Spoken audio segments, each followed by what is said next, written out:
I just say it's extremely frustrating that no one talks to each other on the street anymore. There was a guy I was staring at while shopping, and he was staring at me. I was clearly interested. Who knew that saying I would require a non-refundable deposit to take me on a date in 2026 would send so many broke men into a spiral? It's almost like they forget that I am paying for a babysitter, transportation, nails, hair. My husband doesn't buy me flowers anymore. My boyfriend isn't taking me on nice dates. I wish my man did half the things that your man did for you. Today, we're looking at a very interesting little pattern. People asking where all the good men went, while somehow missing the part where a lot of them just quietly checked out. Drop your thoughts below, subscribe if you're new, and let's get into it. My husband doesn't buy me flowers anymore. My boyfriend isn't taking me on nice dates. I wish my man did half the things that your man did for you. If this is a conversation that you are having with friends, which I've had plenty of these conversations, people coming to me saying these things, then listen up. And know this conversation has nothing to do with how to get your man to do these things. I need you to do me a favor and draw a circle around yourself and work on everything inside of that circle. Is your man in that circle? No, just you. When was the last time that you did something nice for him? When was the last time you cooked him his favorite meal or baked him his favorite treats, wrote him a sweet little note, picked up something at the store that you thought that he would like? If being thoughtful toward your man makes you angry, then congratulations, you may have found the problem, and it is not the flowers. When was the last time that you inconvenienced yourself for him? Him buying you flowers, cooking you dinner, taking you on a nice date, those are all him inconveniencing himself for you.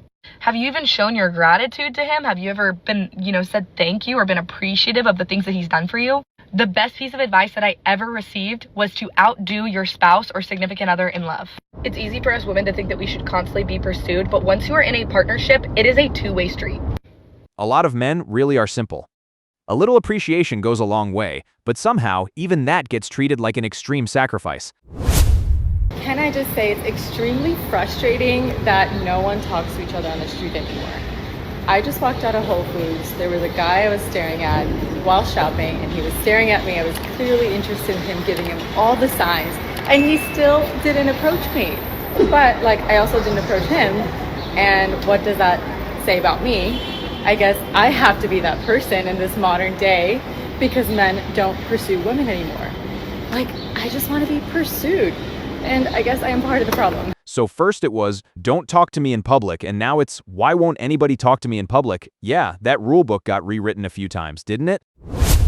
Who knew that saying I would require a non-refundable deposit to take me on a date in 2026 would send so many broke men into a spiral? It's almost like they forget that I am paying for a babysitter, transportation, nails, hair, makeup, time, effort. Most of those things cost me money. And yes, I am now dating with intention. I am dating to marry, and I am going to marry a provider. And if that offends you in any way, you were never my target audience. It's so funny to me that my content is actually rage bait for angry men, because I originally started posting for the girls and just to connect with other single moms and women in general. But triggering men actually accidentally just became my favorite new hobby. So I'm going to keep doing that. Nobody is spiraling over the deposit.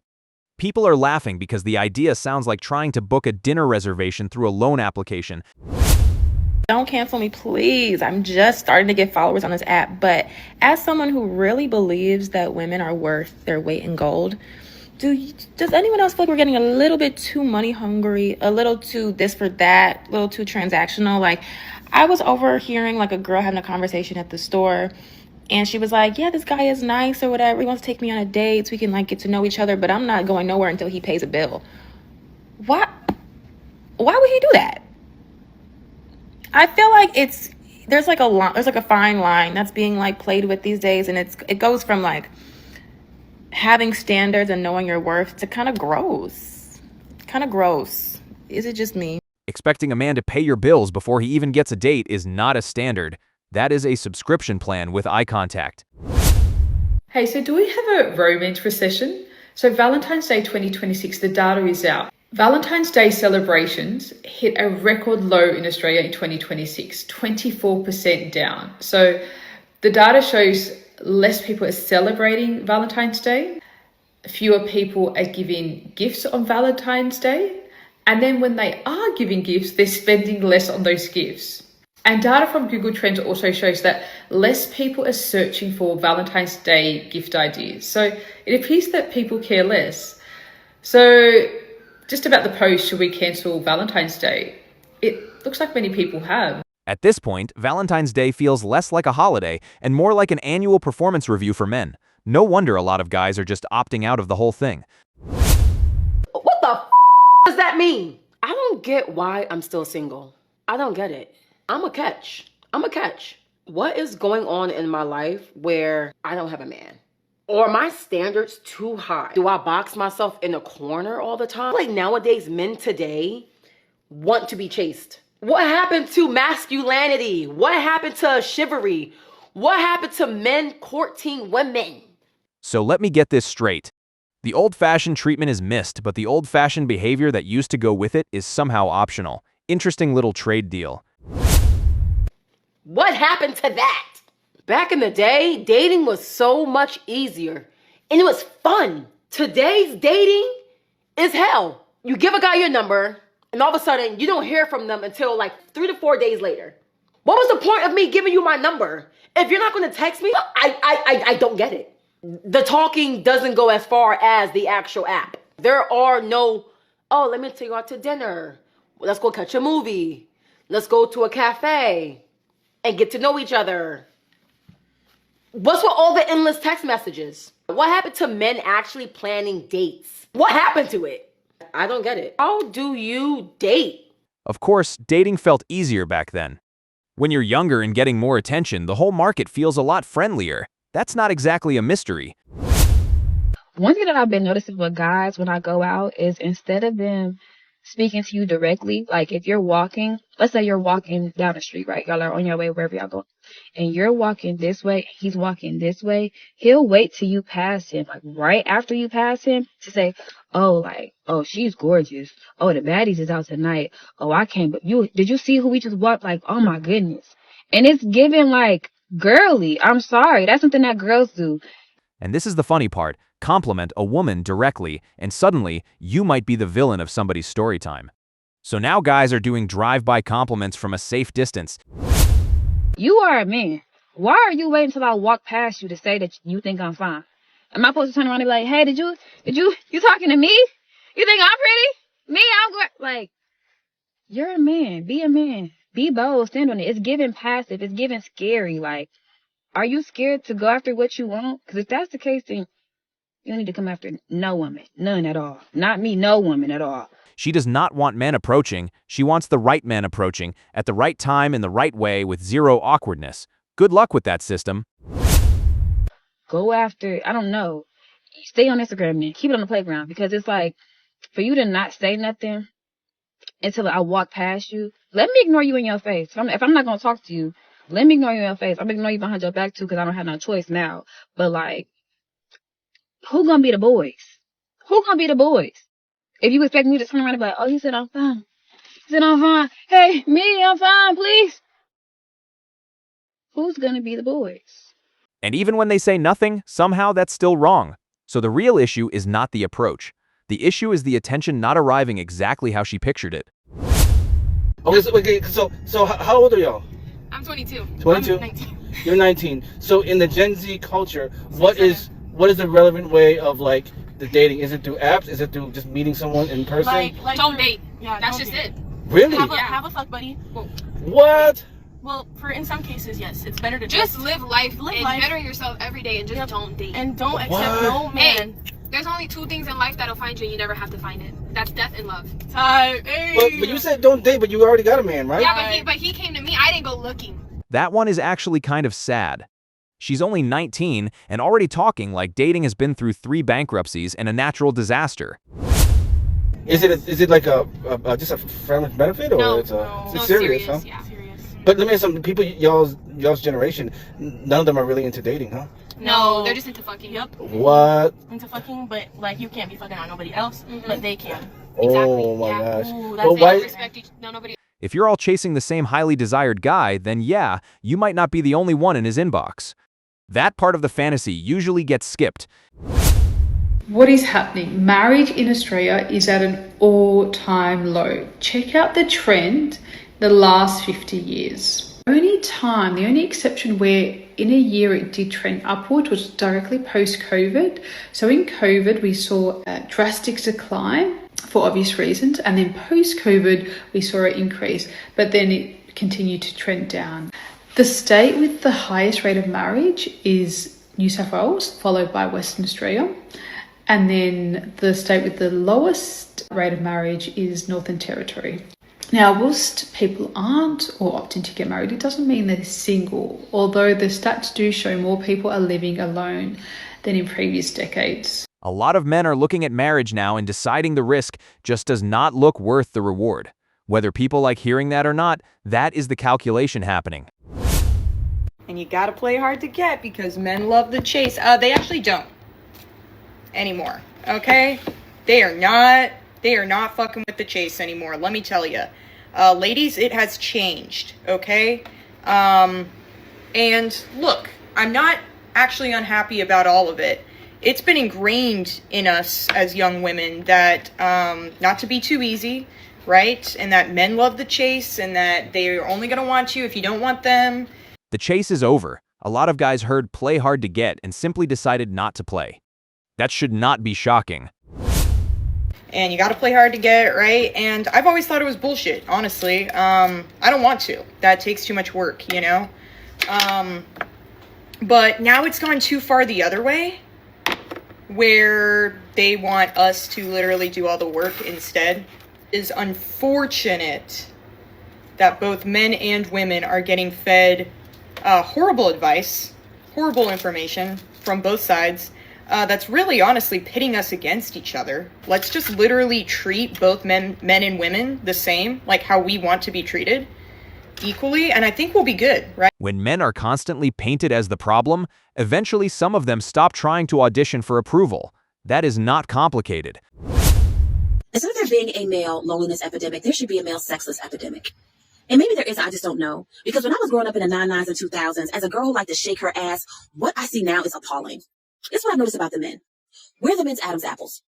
Back in the day, we used to have real big Adam's apples. I didn't even get started on these men's penis size, because back in the day, they was swinging. Now, another thing I've noticed is men have very deep voices, baritone, vibrating, just making you shiver voices.